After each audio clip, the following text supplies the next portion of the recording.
A relação entre Brasil e Israel é antiga, é tradicional, existe intercâmbio tecnológico na agricultura, até músicas brasileiras são traduzidas para o hebraico. Sim. Ou seja, é uma relação muito forte, né?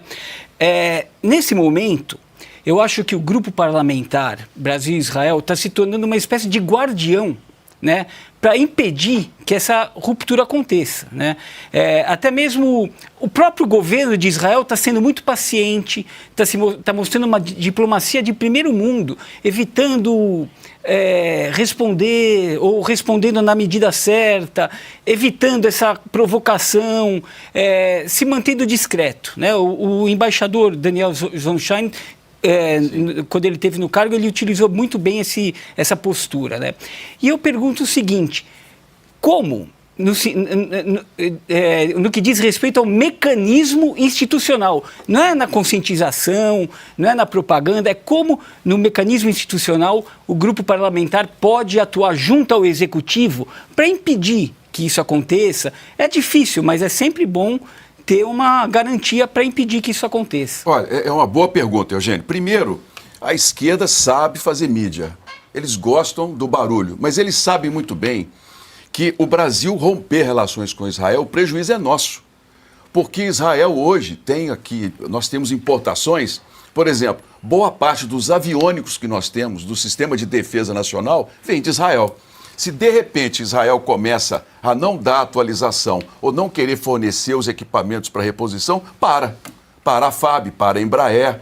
E nós temos um problema na diplomacia, na política externa brasileira, que é confundir partidos e ideologias com a relação diplomática. Porque o presidente Lula já se manifestou várias vezes, mas ele tem um conselheiro que é quem manda no Itamaraty, que é o chanceler Celso Amorim.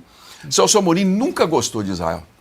Ele parafraseou lá o livro do Hamas, quando o Hamas lançou o livro. Ele tem ligações familiares com gente do Irã. Ele sempre se manifestou contra. Quando estava no governo da Dilma, brasileiros que nasciam em Jerusalém, por exemplo, não tinham a cidadania israelense reconhecida, porque o Brasil não reconhece Jerusalém, porque é um absurdo. Você coloca lá o que você quiser, mas isso foi uma ação muito dura naquela época Então o presidente Lula, a meu ver, está muito mal orientado sobre a questão israelense. Nós temos um grupo que são 250 parlamentares, deputados e senadores, todos muito firmes nessa questão. Eu já estive com o presidente 2 vezes para falar sobre esse assunto. E qual é o nosso posicionamento? O Brasil não tem que apoiar Israel, mas o Brasil precisa voltar a ter equilíbrio diplomático, gente.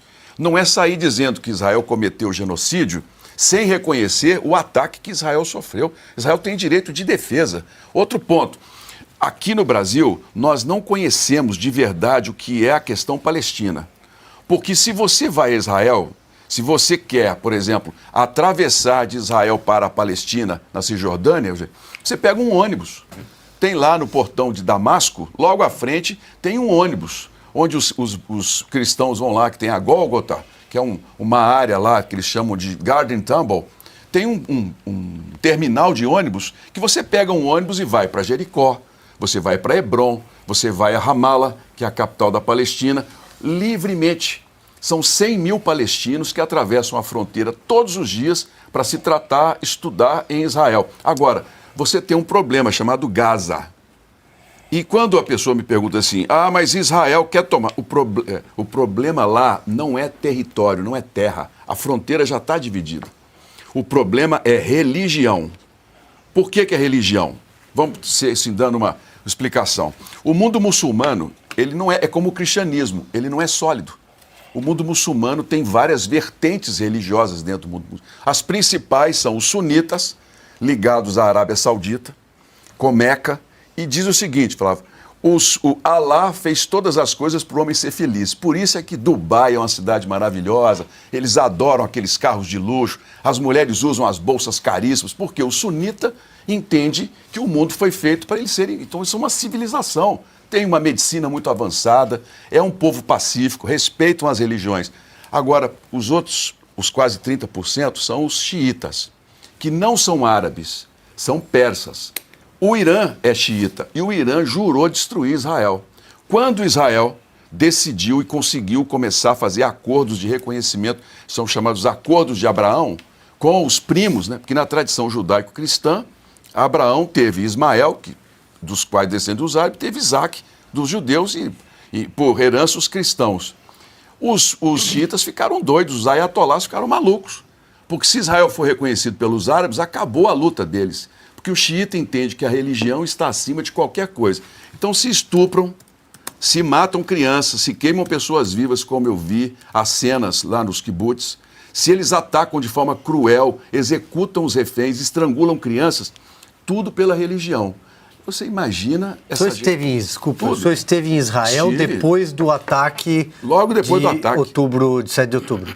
Estive, vi atrocidades absurdas, acompanhei com o governo de Israel parte das perícias, inclusive, dos filmes. Olha, é uma das coisas mais terríveis que você pode assistir. Pessoas indefesas, idosos dentro de casa, foram assassinados em nome de uma religião, de um Deus que permite qualquer tipo de coisa. Esse é o problema de Gaza, não é território. Agora, se o Hamas, que eu espero, hoje teve uma negociação grande, baixar as armas, os líderes que sobraram vão para o exílio e entregam os reféns e os corpos. O conflito acaba. Agora, o Brasil tomou o lado errado. Quando o presidente fala em genocídio, o presidente não está levando em consideração o sofrimento do povo. E isso se estendeu hoje numa crise em que o governo brasileiro não apoiou nem os brasileiros que moram lá em Israel. Você veja que os brasileiros palestinos foram os aviões para o Cairo e buscaram. Os brasileiros judeus que estavam lá, os visitantes, se não é o nosso grupo, junto com o embaixador Daniel Zonshine, estavam presos lá, possivelmente até hoje, porque o governo brasileiro lavou as mãos e cometeu, a meu ver, uma grande injustiça internacional. Lucas.